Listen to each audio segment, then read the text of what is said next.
gambangako ku kintu kyonna era kooti ne banga eyagala okufuna kujuza obusingawo awo omafa prison bwebali.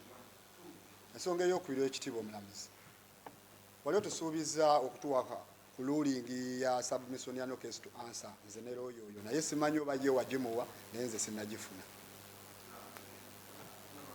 Ensonga ey'okusatu ekitiibwa omulamuzi nsaba kooti ekitiibwa omulamuzi emanye kubanga omwami oyo Kalyango tuli ffenna wano mu ddooko tusobola obbanga kooti egenda mu maaso natandikirawo era okukuba enduulu n'agamba nti mugambye ebigambo by'okumutta.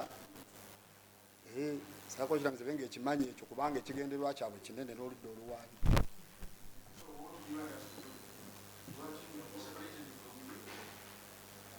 Namwe ekitiibwa omulamuzi bwe kibeera nga kisoboka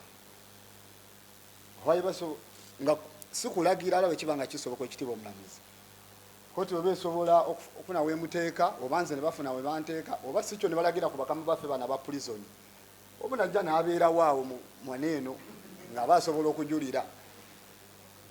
Kyembadde nsaba kooti ekitiibwa omulamuzi ezo ensonga zange naye ng'esooka eri ane nsaba ekitiibwa omulamuzi eteekebwe ku likodi nti nze simugambangako eteekebwe ku likodi y'omusango guno tesimugambangako.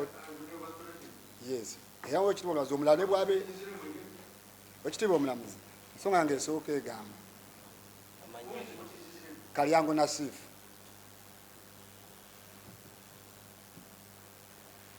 Alliance Muwonge